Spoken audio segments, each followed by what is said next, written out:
నమస్తే, నా పేరు కిరణ్. ఎస్డీవీ న్యూస్ కు స్వాగతం. ముందుగా హెడ్లైన్స్. అచ్యుతాపురం ఘటనపై ఉన్నత స్థాయి విచారణ కమిటీ. ఎవరు తప్పు చేసినా వదిలేది లేదని సీఎం చంద్రబాబు స్పష్టీకరణ.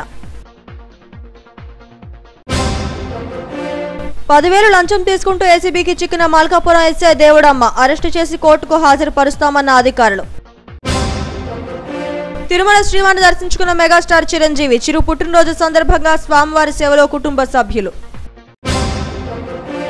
అబ్బురపరిచిన ఉత్తరాంధ్ర జానపద కళాకారుల నృత్యాలు. జానపదానికి పూర్వ వైభవం తెస్తామన్న writers academy chairman Ramanamurthy. Atchutapuram pharma పరిశ్రమలో జరిగిన సంఘటనపై ఉన్నత స్థాయి విచారణ కమిటీ వేస్తున్నట్లు ముఖ్యమంత్రి చంద్రబాబు వెల్లడించారు. ప్రమాదం జరిగిన ప్రాంతంలో నిబంధనల మేరకు ఎస్ఓసీ అనుసరించలేదని తెలుస్తోందన్నారు. పరిశ్రమలో ఏం జరిగింది అనే విషయంతో పాటు లోపాలపై కమిటీ విచారిస్తుందన్నారు. కమిటీ నివేదిక వచ్చాక తప్పు ఎవరు చేసినప్పటికీ వదిలిపెట్టమని ఆయన వివరించారు. విశాఖలో గత 5 ఏళ్లలో 119 ఘటనలు జరిగాయని, 120 మంది మరణించారని చంద్రబాబు తెలిపారు.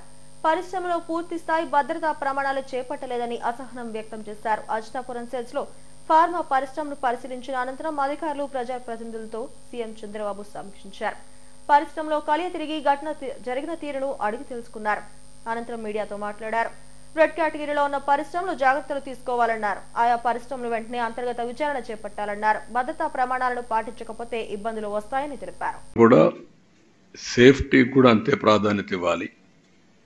ఆ విషయాలు కూడా నేను వచ్చినప్పుడు మొత్తం మీకు ఎక్స్ప్లెయిన్ చేస్తాను. ఇక్కడ ఫార్మా కంపెనీలు మీరు చూస్తే వేపర్ క్లౌడ్ ఎక్స్ప్లోషన్,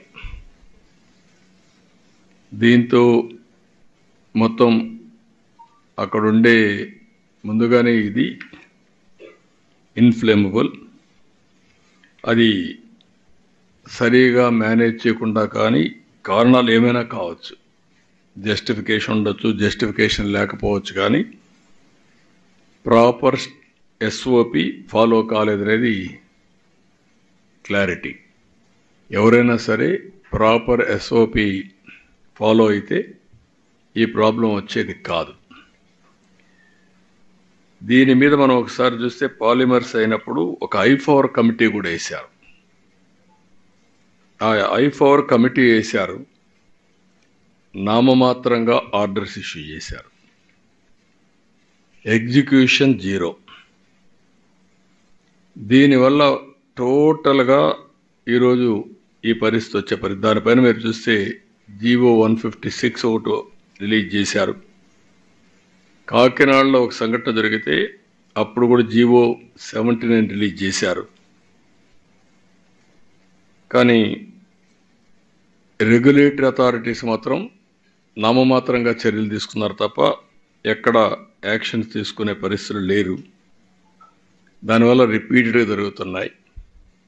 ఏది ఏమైనా దీన్ని నేను డీటెయిల్స్ అన్నీ కూడా ఎప్పటికప్పుడు చెప్తాను, కానీ నేను ఇంకా డీటెయిల్స్ ఫర్దర్గా వెళ్ళడం లేదు. ఫర్మ్ యాక్షన్ తీసుకుంటే తప్ప ఇక్కడ ఇవన్నీ కూడా ఫుల్ స్టాప్ పెట్టలేం. I want to go very clearly. నేను ఒకసారి అప్పీల్ చేస్తున్నా ఆల్ ఇండస్ట్రియలిస్టులకి, మీరు కూడా ఈ రెడ్ కేటగిరీలో ఉండే ఇండస్ట్రీస్ అన్నీ మీరు జాగ్రత్తలు తీసుకోవాలి. మీరు మాకు కూడా గవర్నమెంట్కి కానీ ప్రజలకు కానీ ఇండస్ట్రీ రావాలి, ఎంప్లాయ్మెంట్ కావాలి, వెల్త్ క్రియేట్ చేయాలి. అదే సమయంలో ప్రజల సేఫ్టీ కూడా ఈక్వల్ ఇంపార్టెన్స్ ఇవ్వాలి. అందుకే ఆల్ ఇండస్ట్రియలిస్ట్ని ఈ మీటింగ్ ద్వారా నేను పిలిపిస్తున్నాం. ఇమ్మీడియట్గా మీరు సేఫ్టీ మెజర్స్ అన్నీ మీరు ఇంటర్నల్ ఆడిట్ చేయండి. ఇంటర్నల్ ఆడిట్ చేసుకొని తద్వారా మీరు ఏమేం చేయాలో ప్రికాషన్స్ తీసుకోండి. మేము కూడా డిపార్ట్మెంట్స్కి అందరికీ ఆదేశాలు ఇచ్చాను. రేపు మళ్ళీ ఒకసారి గట్టిగా కూడా ఆదేశాలు ఇస్తాం ఆల్ డిపార్ట్మెంట్స్కి. ఇప్పటికే ఇంత మునుపంతా కూడా కొన్ని తీసుకొచ్చాం. ఎన్ఫోర్స్మెంట్ ఏజెన్సీస్ అన్నీ ఒక కామన్ ప్లాట్ఫామ్ మీద తీసుకొచ్చాం.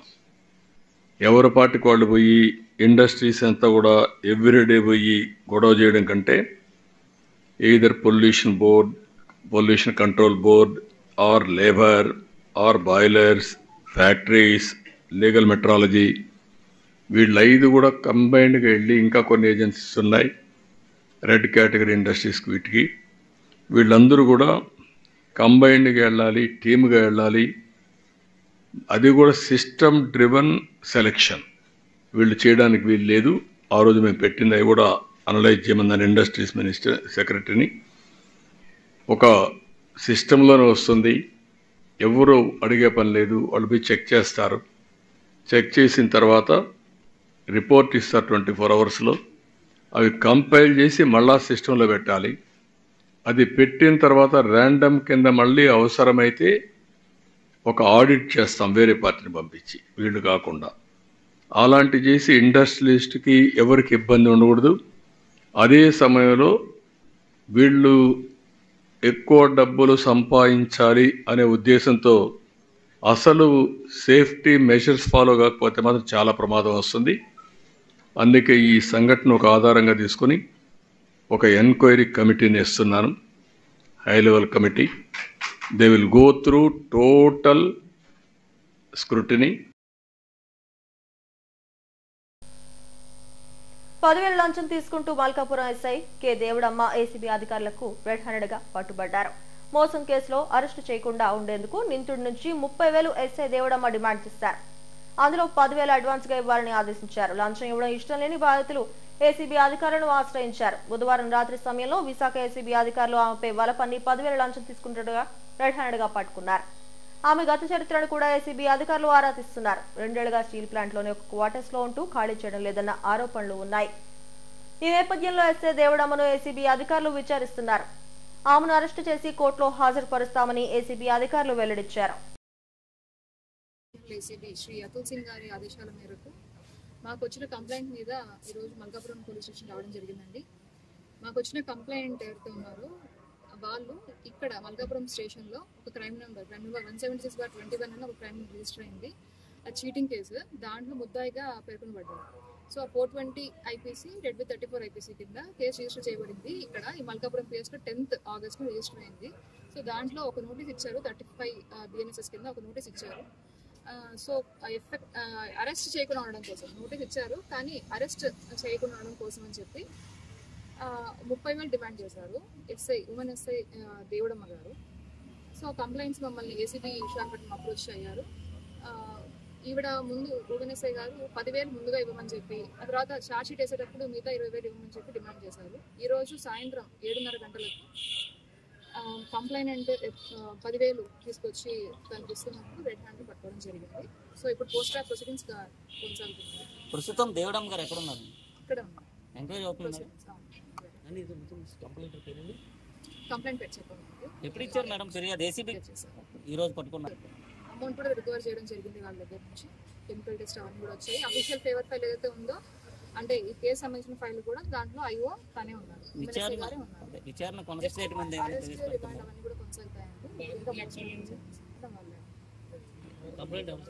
కంప్లైంట్ పేరు అంటే లోకల్ ఇక్కడ క్రైమ్ నెంబర్ 176 ఒక క్రైమ్ నెంబర్ ఉంది. సో ఆ కేసులో వీళ్ళు నిందితులుగా ఉన్నారు, అక్యూజ్డ్ గా ఉన్నారు. వాళ్ళని వీళ్ళు అరెస్ట్ చేయకుండా ఉండడం కోసం డబ్బులు అడిగారు. అంటే ఏ స్థాయిలో పెట్టినట్టు?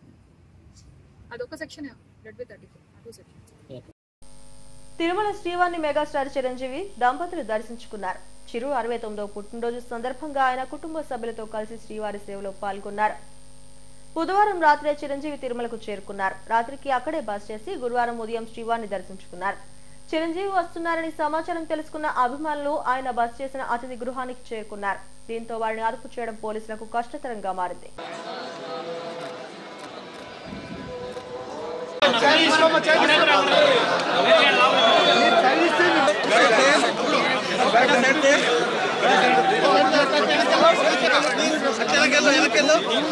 బాగా వస్తాను రోక్ అయితే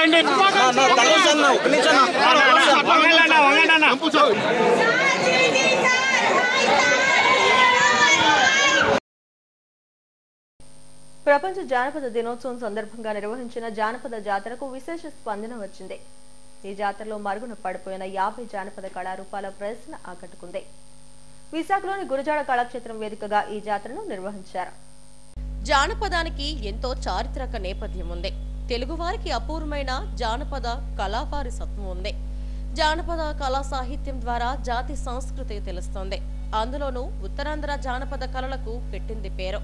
ఇలాంటి జానపద కళాకారులందరినీ ఒకే వేదికపైకి తీసుకొచ్చేందుకు లీడర్ పీపుల్స్ సర్వీస్ ఆధ్వర్యంలోని నిర్వహించిన ఉత్తరాంధ్ర జానపద జాతర ఆద్యంతం ఆకట్టుకుంది.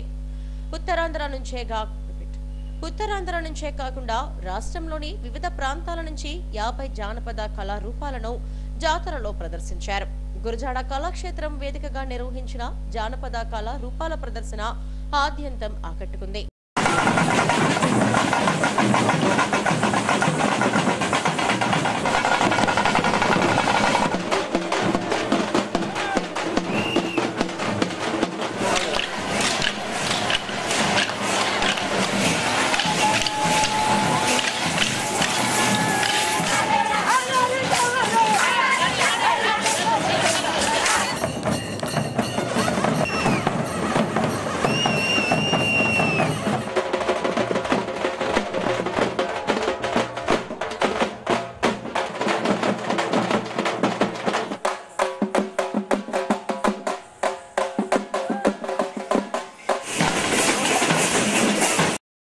జానపద కళారూపాలన్నీ ఒకే వేదికపైకి తీసుకురావడం అదృష్టంగా ఉందని రైటర్స్ అకాడమీ అధ్యక్షుడు రమణమూర్తి అన్నారు.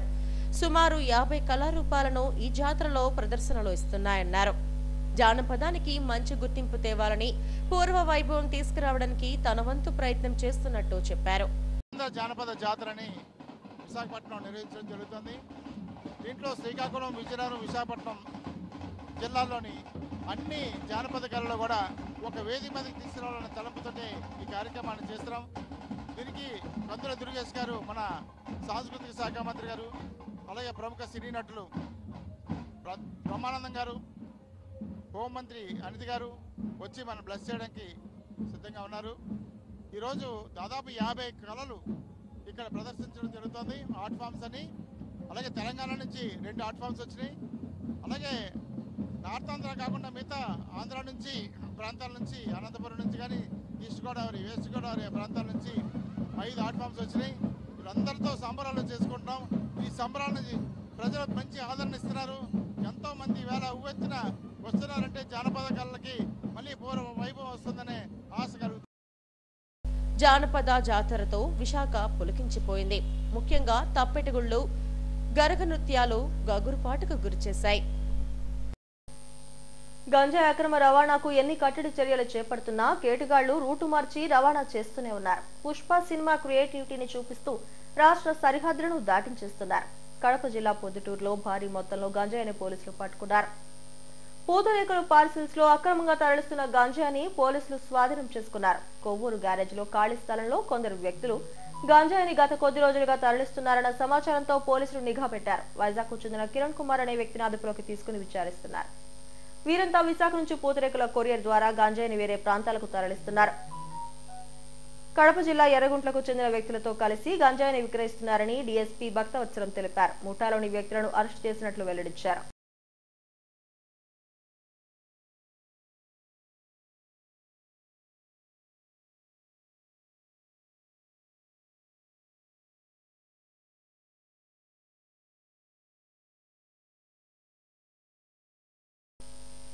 అచ్యుతాపురం సెజ్లో ప్రమాద మృతులకు ₹1 చొప్పున పరిహారంగా చెల్లిస్తామని జిల్లా కలెక్టర్ హరీందర్ ప్రసాద్ వెల్లడించారు. కేజీహెచ్ మార్చిడి వద్ద బాధితులతో ఆయన మాట్లాడారు. వారికి నచ్చజెప్పి పోస్టుమార్టం చేయించారు. విశాఖ కేజీహెచ్ కు 12 మృతదేహాలకు పోస్టుమార్టం చేయించామని చెప్పారు. క్షతగాత్రులకు కూడా మెరుగైన చికిత్స అందిస్తామన్నారు. ఎవరికి ఎటువంటి ఇబ్బంది లేకుండా ప్రభుత్వం అన్ని చర్యలు చేపడుతోందన్నారు. విశాఖలోని పలు కార్పొరేట్ ఆసుపత్రుల్లో మెరుగైన చికిత్స అందిస్తున్నామని అన్నారు. మనం కోరుతూ ఉన్నాము ఈ విధంగా me please proceed with inquest అని. But they want an assurance కూడా కాంపన్సేషన్ సంబంధించి కమ్యూనికేట్ చేయడం జరిగింది. But they specifically insisted that collector should come and tell. So దాని మేరకు నేను కూడా రావడం జరిగింది. ₹1 చనిపోయిన ప్రతి కుటుంబ సభ్యులకి వాళ్ళ లీగల్ హ్యాస్కి అందచేయడం జరుగుతుంది.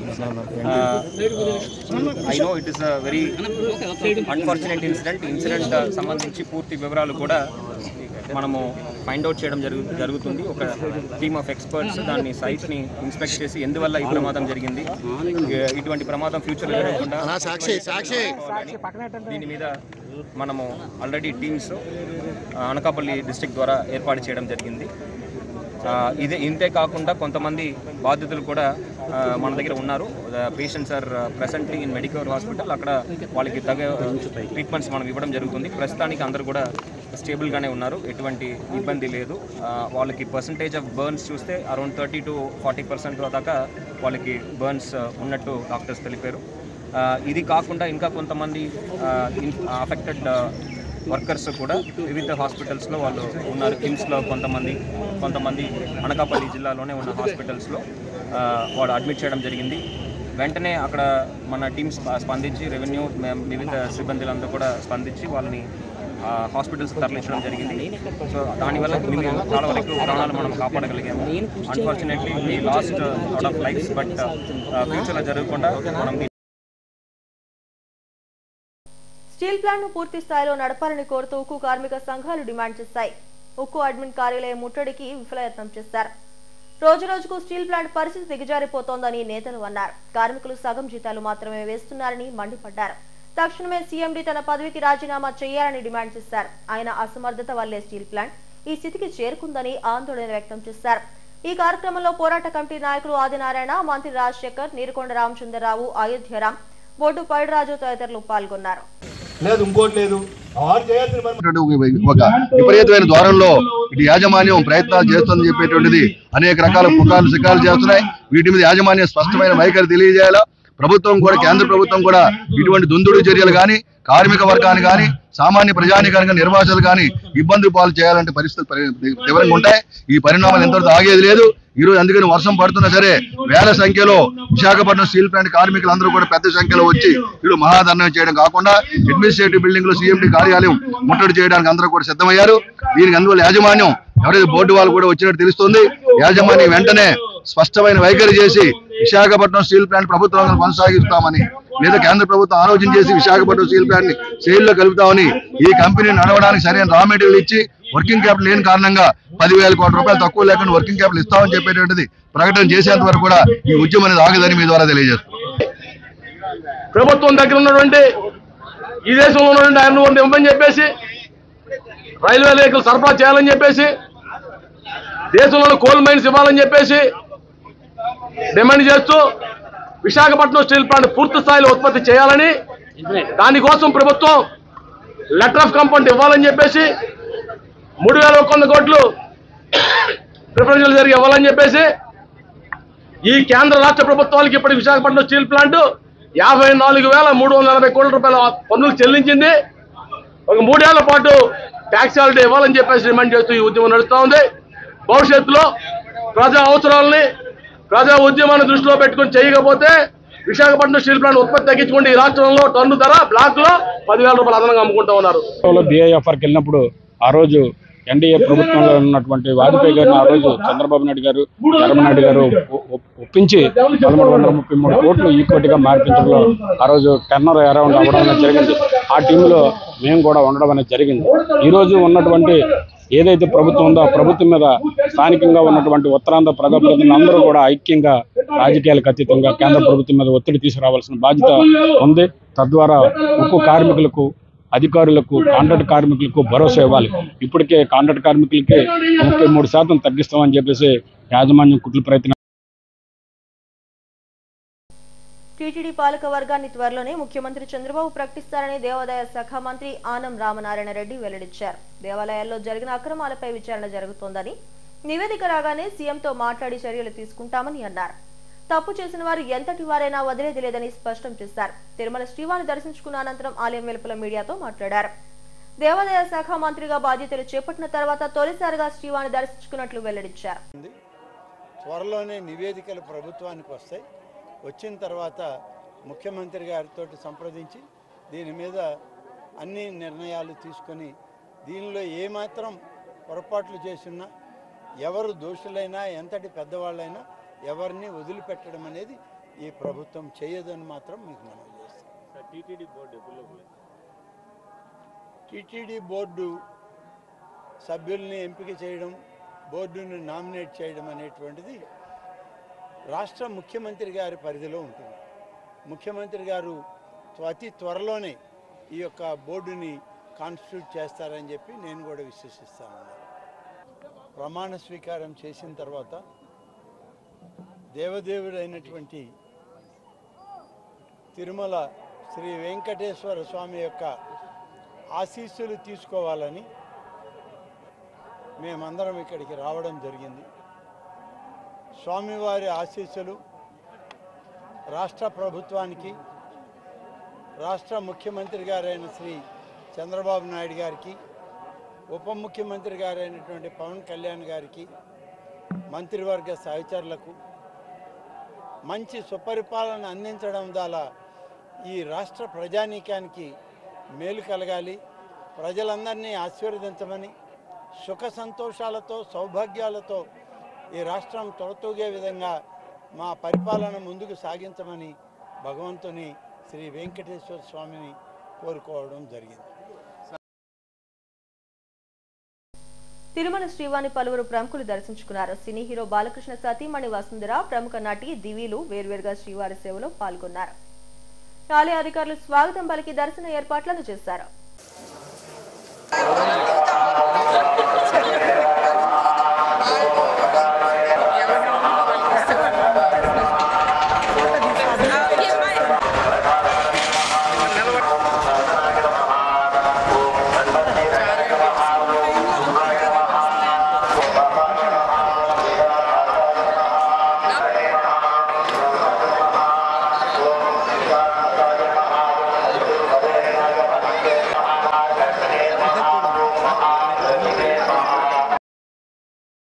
The Gandhi cooperative urban bank Pedagantyada branch ని కేఎల్ రావు నగర్ లో ప్రారంభించారు.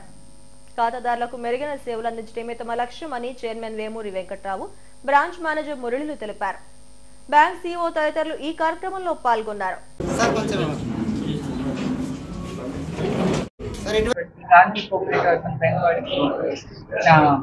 శుభాకాంక్షలు, హృదయపూర్వక శుభాకాంక్షలు. యాక్చువల్గా 1200 క్రోర్స్ బిజినెస్ టర్నోవర్స్ తో ఆల్మోస్ట్ 20,000 మంది మెంబర్స్ తో 100 ఏళ్ళు అంటున్నారు, ఆల్మోస్ట్ 97 years పూర్తి చేసుకున్నటువంటి ఈ బ్యాంక్ ఇక్కడ కూడా వైజాగ్ లో మొదటి బ్రాంచ్ కింద ఓపెన్ చేయబోతున్నారు. సో ఈ బ్యాంక్ అనేది కోఆపరేటివ్ బ్యాంక్స్ అనేది మాకు వైజాగ్ లో మంచి కల్చర్ అయితే ఉంది. కోఆపరేటివ్ అర్బన్ బ్యాంక్స్ అన్నిటికీ కూడా సభ్యులు ఎవరైతే అంటే మెంబర్స్ ప్రజలు ఎవరైతే వాళ్ళ డిపాజిట్స్ సేఫ్ గా ఉండాలి అనుకుంటున్నారు, ఎక్కడైతే మా కష్టార్జితం ఏదైతే ఉంటుందో అది సేఫ్ గా ఉండాలి, మాకు సరైనటువంటి యాక్సెస్ తోటి ఈజీ క్రెడిట్ అనేది కొంచెం రావాలని కోరుకుంటున్నారు, వాళ్ళందరికీ కూడా ఈ కోఆపరేటివ్ బ్యాంక్స్ అనేది మంచి బేస్ అయితే క్రియేట్ చేస్తాయి. ఈ గాంధీ కోఆపరేటివ్ అర్బన్ బ్యాంక్ అనేది 13వ బ్రాంచి ఇక్కడ న్యూ గాజువాకలో ఓపెన్ చేయటం అనేది మాకు చాలా సంతోషకరమైన విషయం. ఈ బ్యాంకు ఇంకా ఇక్కడ ఓ 10 బ్రాంచ్ల వరకు పెట్టాలనే ఆలోచనతో మేము ఎంటర్ అయ్యాము. ఇక్కడ ప్రజలు కూడా, ఎందుకంటే ఈ సుమారుగా 97 సంవత్సరాల చరిత్ర ఉన్నటువంటి బ్యాంకు 1200 కోట్ల టర్న్ ఓవర్తో మధ్యతరగతికి, నిరుపేదలకి మొదటి నుంచి మేము 2 లక్షల నుంచి ఇచ్చేసామండి. మొట్టమొదటి అయితే 15,000తో స్టార్ట్ అయింది. ఇప్పుడు వచ్చేటప్పుడు 2 కోట్లు, 2 లక్షల నుంచి 2 కోట్లు లోన్స్ ఇచ్చేటటువంటి పరిస్థితి కూడా వచ్చాం. కానీ 2 కోట్లు ఇవ్వకుండా చిన్న చిన్న మధ్యతరగతి కుటుంబీకులకు ఇచ్చేటటువంటి సాంప్రదాయం మా గాంధీ కోఆపరేటివ్ అర్బన్ బ్యాంకులో ఉంది. అదేవిధంగా విశాఖపట్నం ఈ గాజువాక ప్రజలు కూడా మా బ్యాంకుకి అన్ని విధాలా సపోర్ట్ చేసి మమ్మల్ని ఆశీర్వదిస్తారనుకో. దాదాపు 96 సంవత్సరాలు చరిత్ర కలిగినటువంటి బ్యాంక్ ఇది. 97వ సంవత్సరంలోకి అడుగు పెట్టాము మనం. దాదాపు 647 కోట్ల రూపాయల డిపాజిట్ తోటి 104 మంది సిబ్బందితోటి 12 బ్రాంచీలు కలిగి 13వ బ్రాంచ్ కొత్తగా ప్రారంభించి ఇంకా 10 బ్రాంచీలు ఈ జిల్లాల్లో మేము విస్తరించాలని కోరుకుంటూ మళ్ళీ 2 సొంత భవనాలు కలిగి 25,000 మంది సభ్యులతోటి మేము ఇంతవరకు మేము ఈ కార్యక్రమాన్ని జయప్రదంగా నిర్వహించుకుంటూ వస్తున్నాము. హెడ్లైన్స్ మరోసారి. అచ్యుతాపురం ఘటనపై ఉన్నత స్థాయి విచారణ కమిటీ, ఎవరు తప్పు చేసినా వదిలేది లేదని సీఎం చంద్రబాబు స్పష్టీకరణ. 10,000 లంచం తీసుకుంటూ ఏసీబీకి చిక్కిన మల్కాపురం ఎస్ఐ దేవుడమ్మ అరెస్టు చేసి కోర్టుకు హాజరుపరుస్తామన్న అధికారులు. తిరుమల శ్రీవారిని దర్శించుకున్న మెగాస్టార్ చిరంజీవి, చిరు పుట్టినరోజు సందర్భంగా స్వామివారి సేవలో కుటుంబ సభ్యులు. అబ్బురపరిచిన ఉత్తరాంధ్ర జానపద కళాకారుల నృత్యాలు, జానపదానికి పూర్వ వైభవం తెస్తామన్న రైటర్స్ అకాడమీ చైర్మన్ రమణమూర్తి. ఈ వార్త ఇంతటితో సమాప్తం. మరిన్ని వార్తా విశేషాల కోసం చూస్తూనే ఉండండి STV న్యూస్.